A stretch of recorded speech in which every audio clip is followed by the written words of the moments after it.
Hi there, I'm Tiffany Sharifi, a licensed professional counselor and certified sex therapist, and I specialize in helping breast cancer survivors navigate intimacy, body image, and emotional recovery after treatment.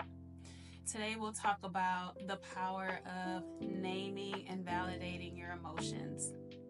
And I truly believe this is one of the most compassionate things you can do for yourself as you go through treatment and as you adjust to life after treatment. So there's a difference between a thought and an emotion. The thought is, I think they were wrong for doing that. That's a thought. An emotion is, I feel hurt or I feel betrayed. So you see the difference there. And I do notice just over my time in the mental health field, when I ask someone to name a feeling and I ask them about an emotion that may be coming up for them, they give me a thought instead of an emotion. And I think just a lot of us may have been conditioned to not be able to connect with emotions, and I think that's just common in the world unless you've had a lot of practice or maybe grew up in a home where you were taught to name emotions. I think many of us did not, and so that's not surprising that that happens.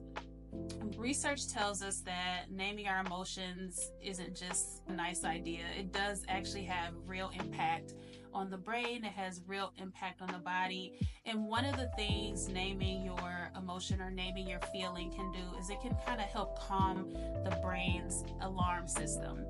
And so a study found that when we name emotions, it reduces activity in the amygdala.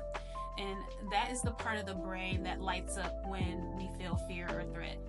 And so this increases activity in the prefrontal cortex. So it takes us out of the threat part of our brain, the brain stem, the primitive part of our brain, to the prefrontal cortex, which helps us to think clearly and logically and helps us to regulate our emotions. Also, naming emotions, or it's called affect naming in research, it reduces self-critical spirals. And so putting into words what you feel helps process and move through emotions rather than getting stuck in them.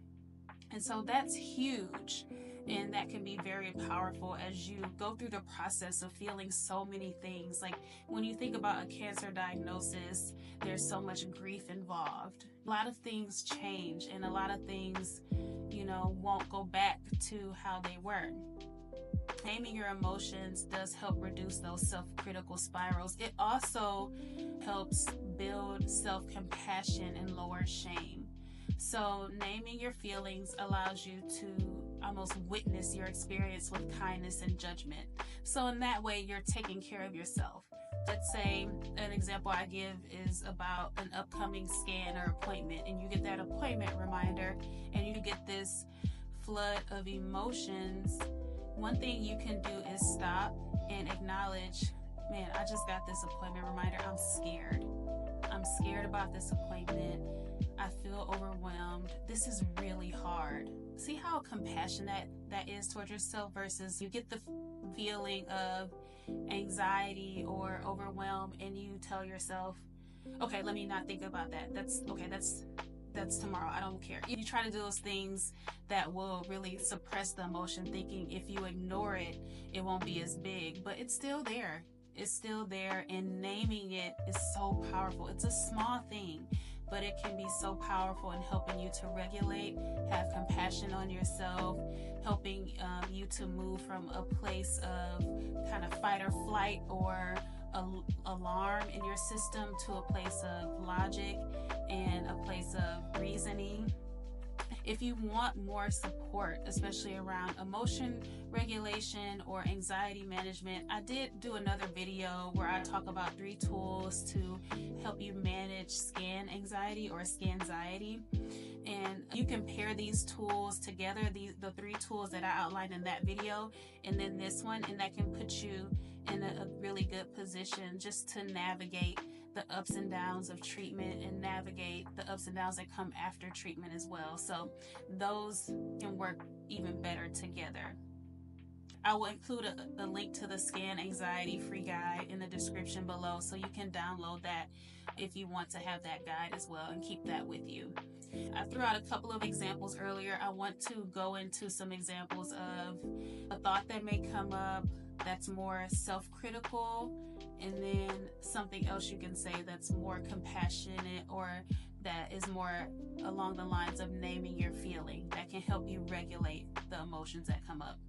And so let's say you're thinking, why do I feel like this? I should be happy that I'm done with treatment. My family is excited. Why can't I be?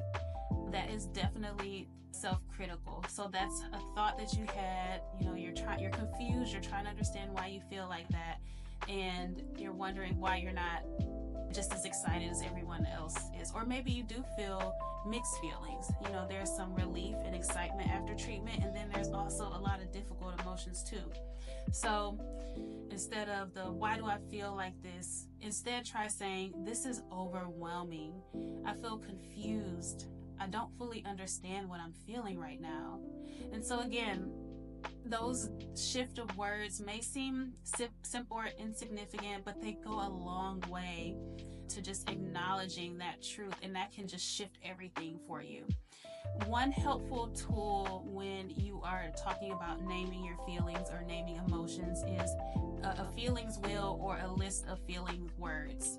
And so those two are all over Google, so you can download or search feelings wheel or search feeling word list or something like that, and you can find one that you like and screenshot it and have it available to you when you're in a position where you're feeling a bit confused about what's happening. You can stop and look at that list and say like, oh, okay, I'm feeling really discouraged. I had this conversation at my appointment that's making me feel a bit down. And so that helps you process. The more you process, the better it helps you regulate. The more you name those emotions, the more you'll have self-compassion and less self-criticism, which will help you get through your treatment better. If you're navigating that emotional roller coaster of life during or after breast cancer, I just want to validate that there's so many complex emotions. Like I mentioned grief earlier, there's a lot there and there's a lot to navigate. And so I'm hoping that you take this tool and maybe download the Scan Anxiety tools and they help you. Again, if you like this video, please give it a thumbs up. Please share it with anyone that you think may benefit, and comment below about things you want to see in the future around breast cancer, survivorship, and sexual health, emotional health, and body image. Until next video, take care.